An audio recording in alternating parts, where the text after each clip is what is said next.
am going to take you along through this video documenting my time sewing a dress for my daughter for the holidays and share some recent thoughts I've had during the process.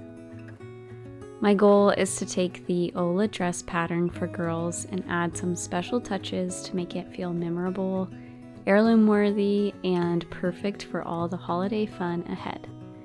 My mom did this for me growing up, and it is so special to look back on those art pieces she created by hand while I was little. I hope this inspires you to take any project and add your own special vision and touches to them. I've gathered a lot of inspiration made from dresses by brands like Apollina and Lolly, two beautiful children's brands. This is the beauty of sewing clothes on your own. You get to take inspiration and notes from people you admire and recreate it in a way that has your personal touch. I always like to find inspiration in the small things like flowers at the market, the natural colors of the changing leaves, and the way a fabric reminds me of a place I once visited. This beautiful fabric is by Merchant and Mills. It's a laundered gingham linen, and it has this perfectly worn linen feel that feels so nice to the touch. I ordered 1.5 yards and only needed less than 1 yard, so I'm excited to have some left to make something else. Going into this project, I have 2 weeks until the first time I want my daughter to wear this dress. So I'm taking my time, but also I'm grateful I have a deadline. I don't know about you, but I need a deadline to work on things. I also had an ulterior motive for this project. I wanted something to look forward to make something special, and that would give me space to process a lot of life happening. Sewing is a restful place for me, a place to come and allow my mind to stop worrying about everything around me and truly exhale.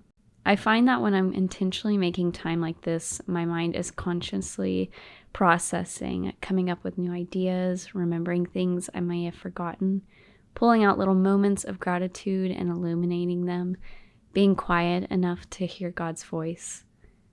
You have probably heard me talk about this before if you've followed along the Rooney journey. This is why I started Rooney in the first place.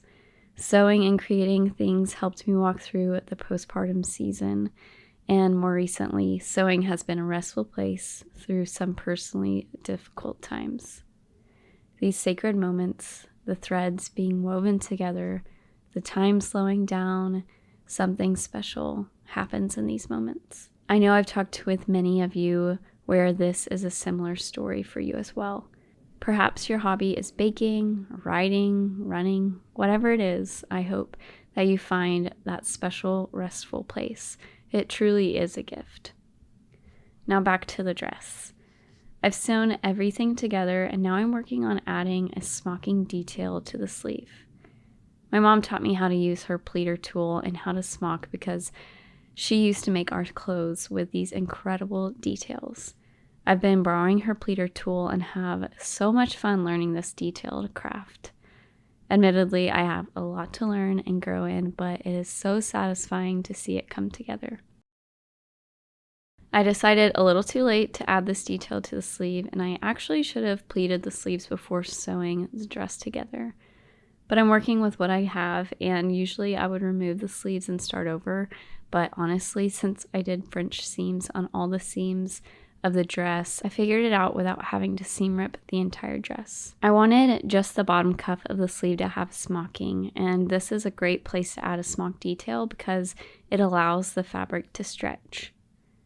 After running the fabric through the pleater, it uses these colorful threads to guide the fabric into pleats. The colorful thread is also a guide for when you add the embroidery on top. After the embroidery is finished, the colorful threads are removed.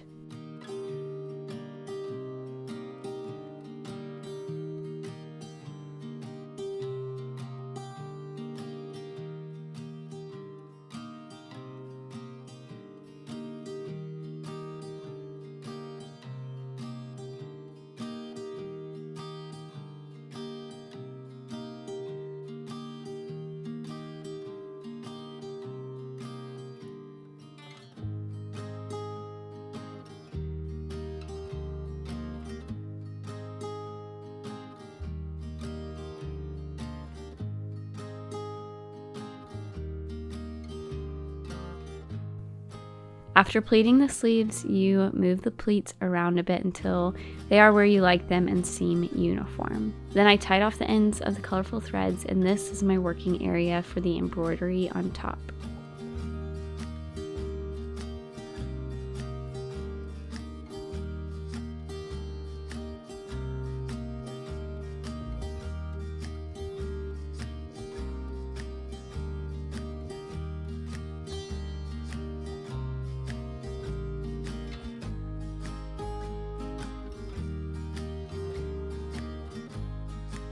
I started my first row with a cable stitch to begin. The idea is that you pick up one pleat at a time and alternate the direction of the thread, and this is what creates the design. Of course, there are more details on how to smock, but I don't really feel like I'm at a place to kind of teach how to do it because I'm still learning, and that is the exciting part.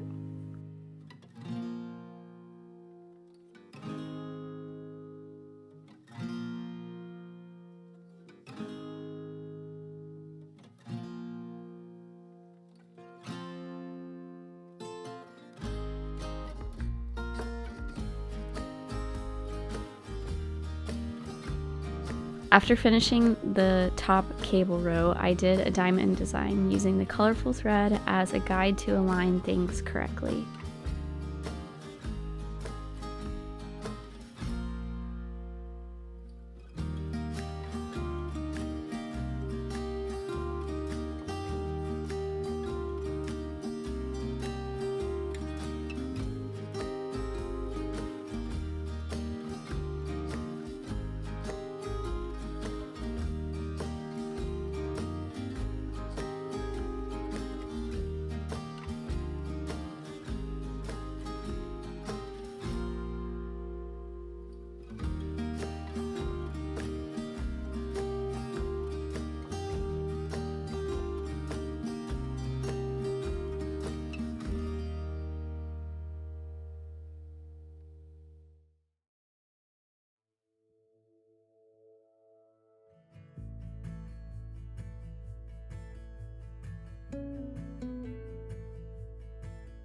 After all the embroidery was complete, I tied off my work and removed the colorful threads, which left a beautiful contrasted design.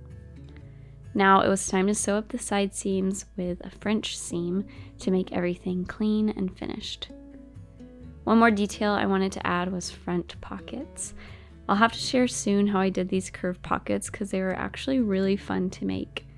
I hand drew some flowers and did some embroidery to add a whimsical touch. This is one of my favorite things that I've made. Not only did my vision come to life and I tried adding new details to the Ola dress, I really enjoyed the process and the days and weeks that went into sewing this dress. I hope the final products and styled photos, pretty dresses inspire you and never hinder you from creating. What I've learned is it's a mindset shift. Beginning something is to submit to the process and committing to trying again. And in all the process, it's not only what is being made, but what is also being made within you and who you're becoming in the process. So I hope you decide to make something today and put your hand to restful work that you enjoy and love to do.